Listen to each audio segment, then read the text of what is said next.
Alrighty. January 14, 2020. Nice picture, isn't it? Oh, I want to read this article because it really captures what we are living. And, well, perspective. Some people might think that it's a long article, some people might think it's a short article. Doesn't matter. What it's saying is, well, very true. And yeah, we've been caught. We've been caught. Such mess going on. And there's a whole lot of people, and I know this to be true about myself as well. You can only know the amount of truth that you have studied. So there's an awful lot of truth that I don't know. And we're all on different pages, and it is causing mess as well, because when you're not on the same page, you can't get it together. But these guys, they get it together, and they get the job done.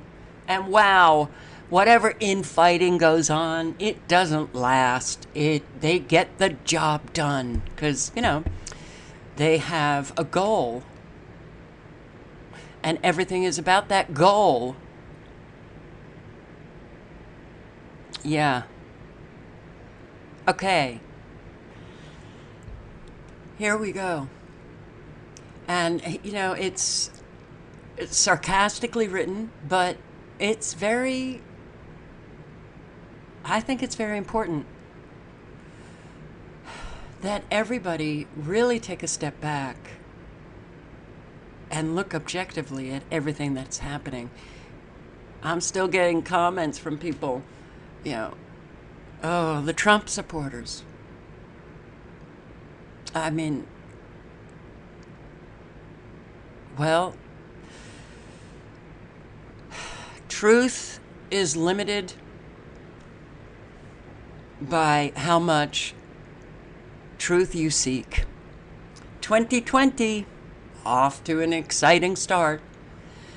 Barely the middle of January, and we've already made it through World War III. Preliminary reports suggest that the global capitalist empire has emerged from the carnage, largely intact.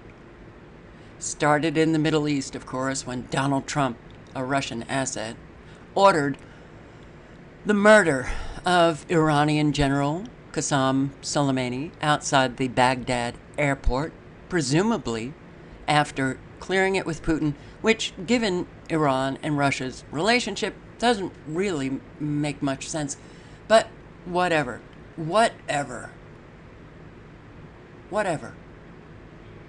That's what you say. Whatever. When you're just flooded with lies, you don't know who to believe, you don't know what's up. Whatever. When you can't resolve things. Whatever. According to the U.S. government and the corporate media, Soleimani was a terrorist who had been working with Assad, another terrorist, to destroy ISIS, who are also terrorists, and elements of Al-Qaeda who are is Al-Qaeda still alive? They still around? I don't know. But they're terrorists. With the support of Russians who are kind of terrorists and doing all sorts of other unspecified but allegedly imminent terrorist things.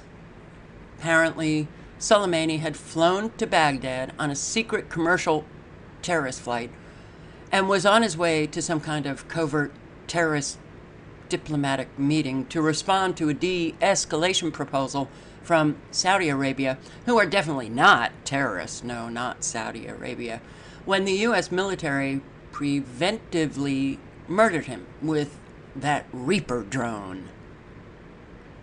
Yes. Iran, officially a terrorist country since January 1979, when they overthrew the brutal Western puppet that the CIA and MI6 had installed as their Shah in 1953, after they regime changed the Iranian prime minister after he nationalized the Anglo-Persian oil company, later to be known as BP, reacted to the preventative murder of their terrorist general like a bunch of terrorists. The Ayatollah Khamenei, you guessed it, a terrorist, issued a series of terrorist threats against the 50,000 U.S. military personnel, more or less completely surrounding Iran, his country, on bases all across the Middle East. Millions of Iranians, currently terrorists, except for members of MEK, who, according to the U.S. officials, hated Soleimani, took to the streets of Tehran and other cities to mourn his death, burn American flags, and chant "Death to America" and other terrorist slogans. So now we have these massive demonstrations in Iran to get rid of the whole Ayatollah Khamenei, whoever. And I got a comment from a subscriber. So now what do you think, Carol? Huh?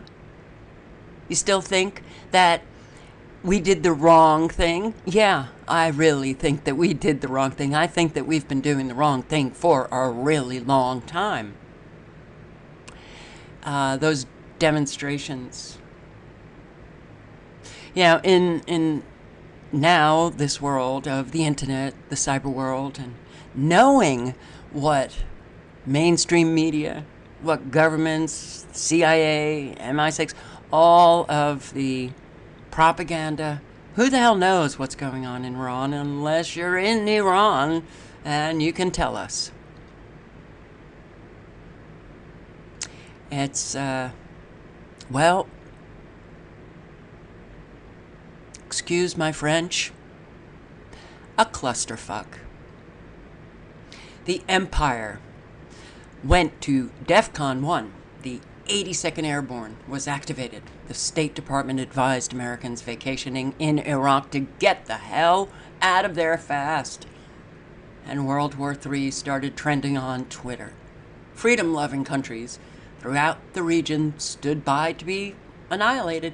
Saudi Arabia postponed its previously scheduled weekend edition of public head chopping. Israel dialed up its non-existent nukes. The Kuwaitis posted armed guards on their incubators. The Qataris, Bahrainians, United Arab Emiratis, and other loyal empire outposts did whatever those folks do when they're facing nuclear Armageddon. And if you don't understand what I just read, then you don't understand all of the lies that we have been fed about these countries. Yes, in the USA, it was mass hysteria. The corporate media started pumping out stories about Soleimani having blood on his hands and being the #1 terrorist in the world, and having ruthlessly genocided hundreds of American soldiers who, back in 2003, had preventively invaded and destroyed Iraq. Yeah, those American soldiers invaded and destroyed Iraq and were preventively slaughtering and torturing its people to keep them from attacking America with their non-existent WMDs. Americans, most of whom have never even heard of Soleimani until their government murdered him, many of whom can't find Iran on a map, took to Twitter to call for the immediate nuking of Iran from orbit. Mayor Bill de Blasio ordered a division of heavily armed anti-terror forces to stand around in New York City with their rifles in the classic sling-ready position to prevent the Iranians from swimming the Atlantic,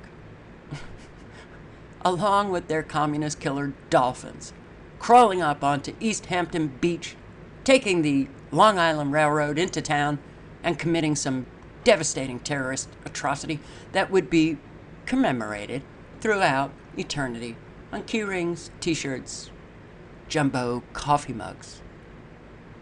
Trump, disciplined Russian agent that he is, held his nerve and maintained his cover, performing his total moron act as only a seasoned Russian operative can. While Iran was still mourning, he started publicly jabbering about Soleimani's dismembered corpse, bombing Iranian culture sites, and otherwise bombastically taunting Iran like an emotionally challenged street corner drunk. His strategy was clearly to convince the Iranians, the rest of the world, that he is a dangerous imbecile who will murder the officials of any foreign government that Mike Pompeo tells him to, and then incinerate their museums and mosques, and presumably the rest of their shithole countries, quote unquote, if they even think about retaliating. Nonetheless,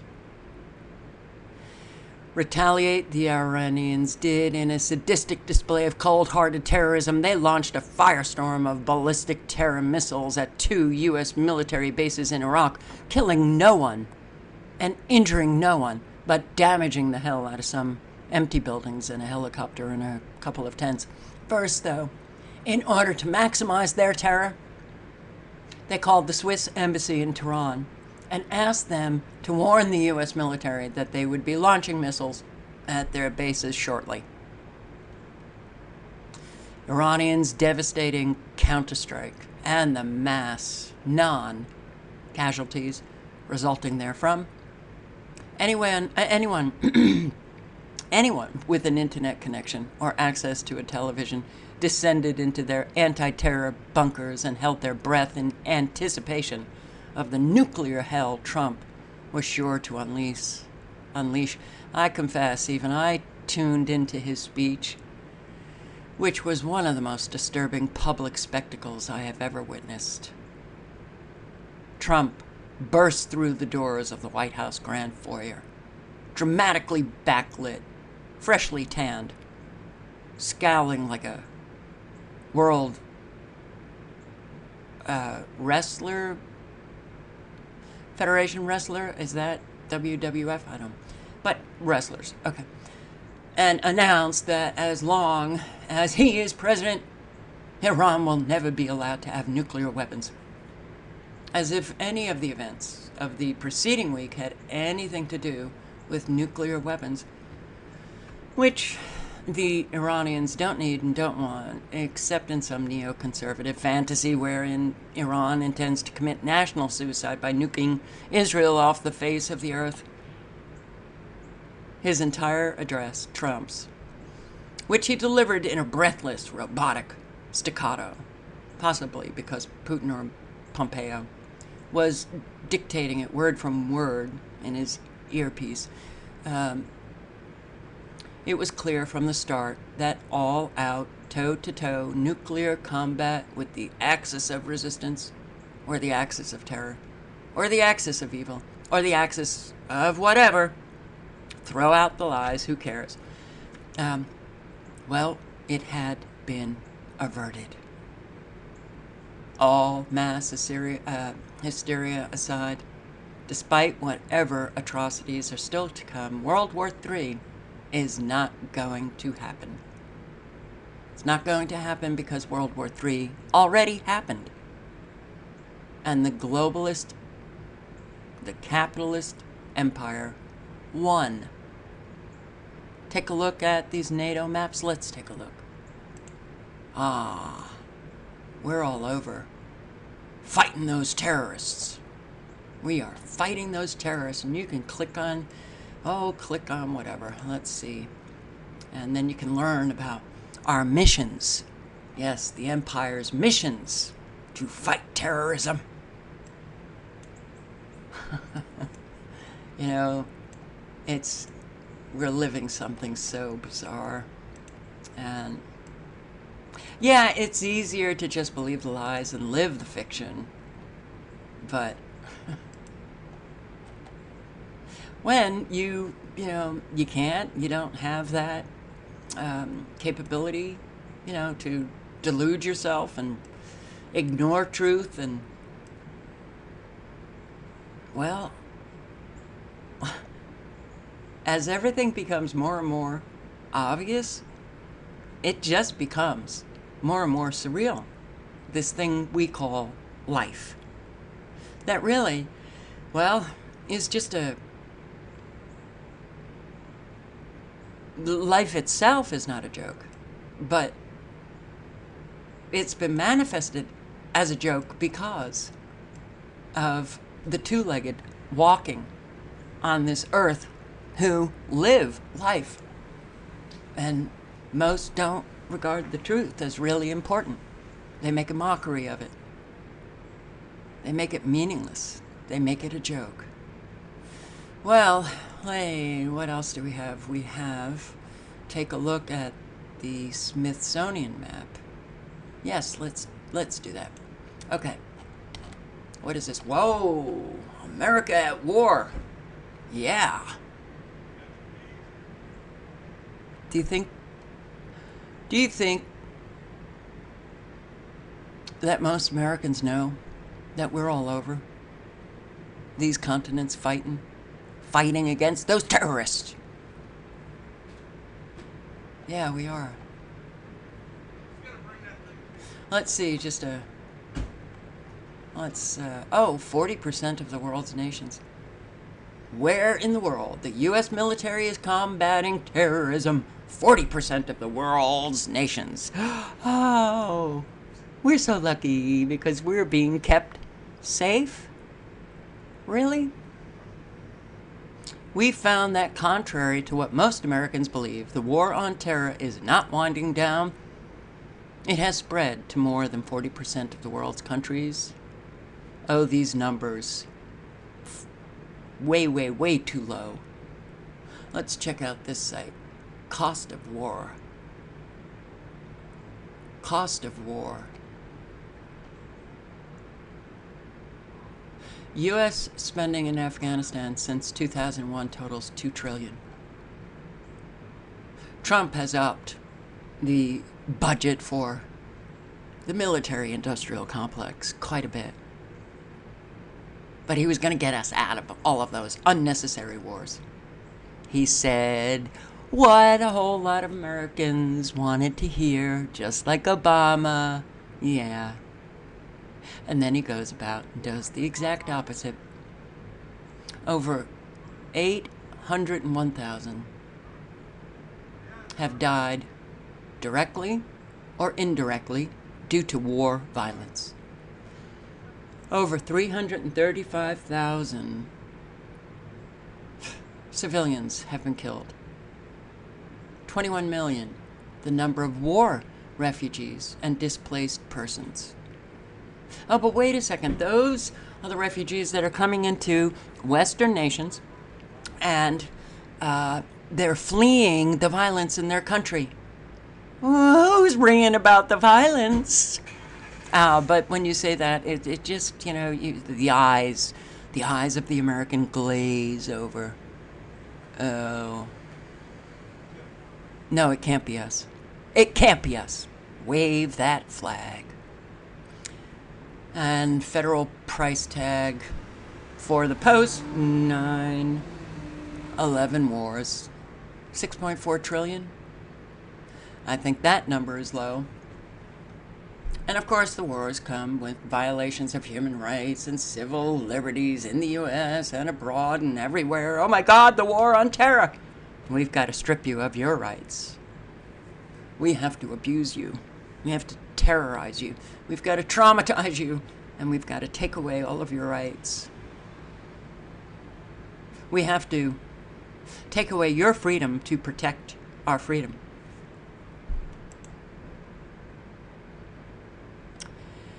What you will be looking at, these maps, is the global capitalist empire, not the American empire. The global capitalist empire sounds like a distinction without a difference. Kind of is, kind of isn't. It isn't America. America, the nation state. America, by the way, is the continent, but who cares? All right. Because Americans are the world, right? All right. America, the nation state, which most Americans still believe they live in. Haha, you don't. You don't.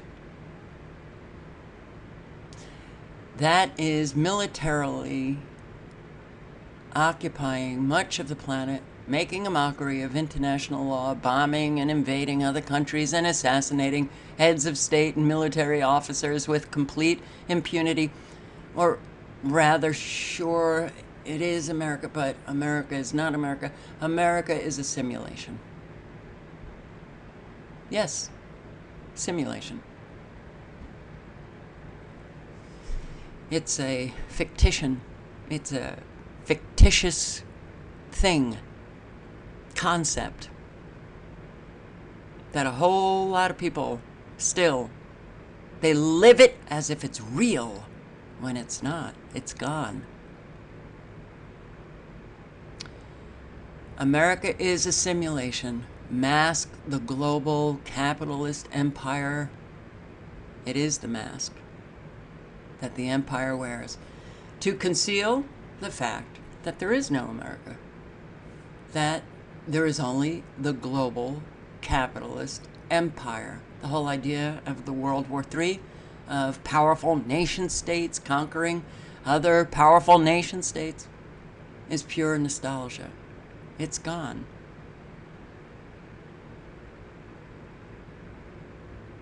Yeah.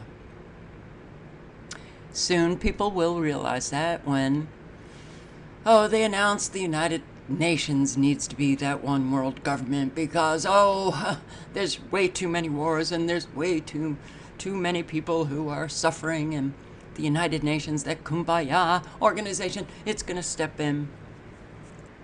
The restructuring of the world. America does not want to conquer Iran.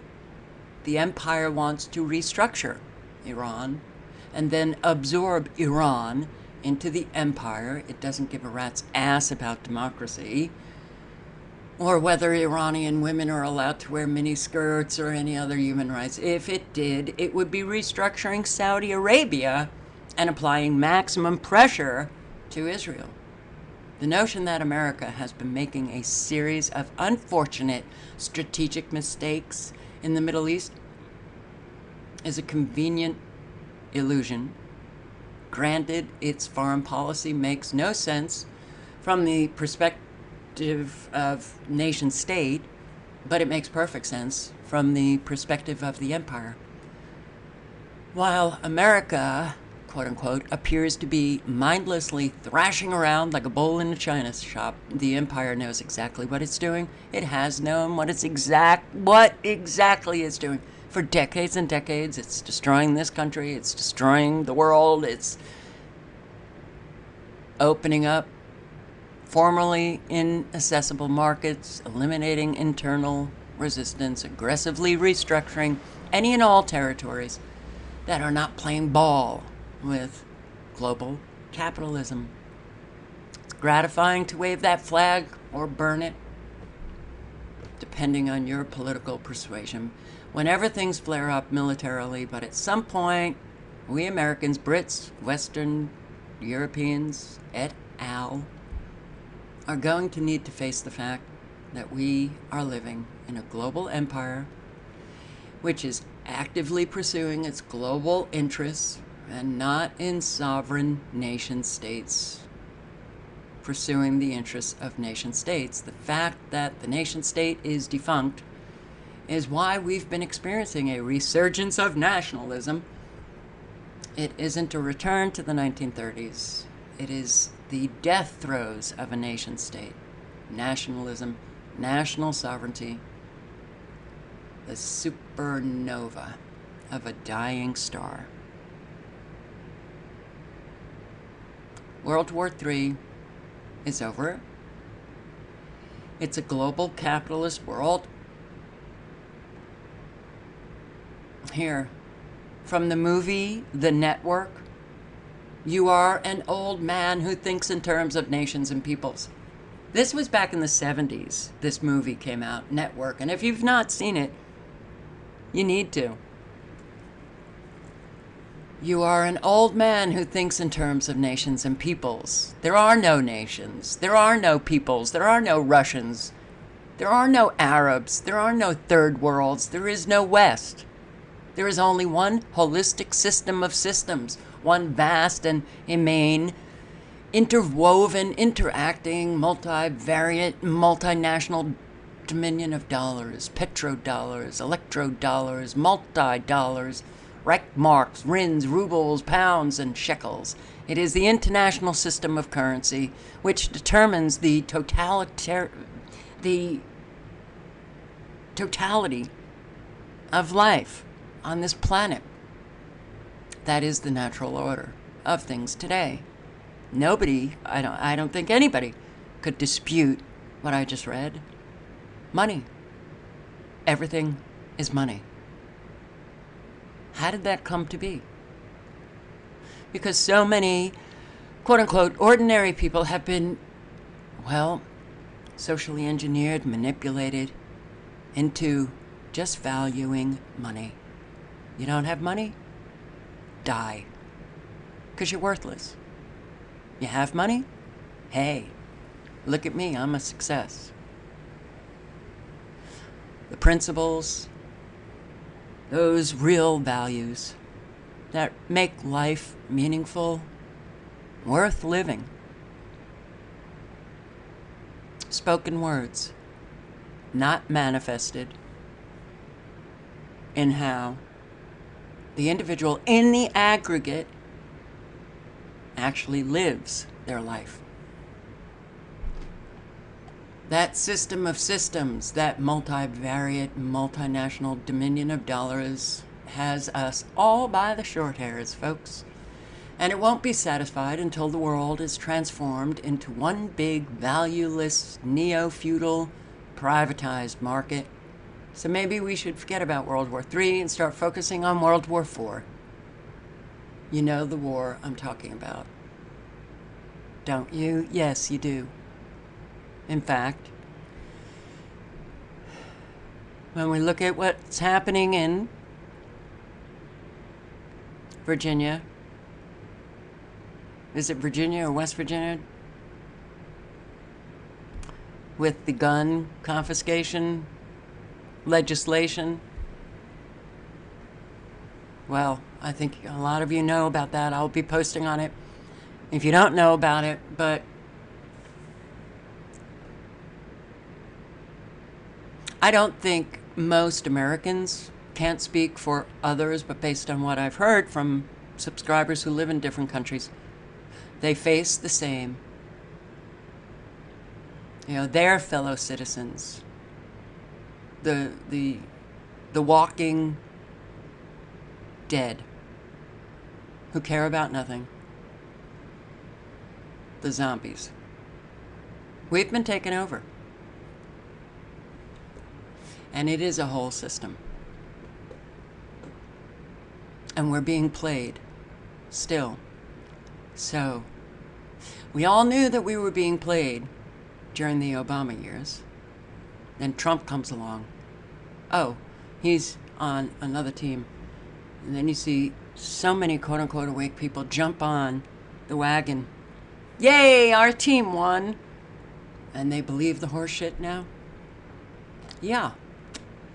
It's important to be on the same page. When you're not on the same page, well, you flounder about. Kind of like a bull in a china shop.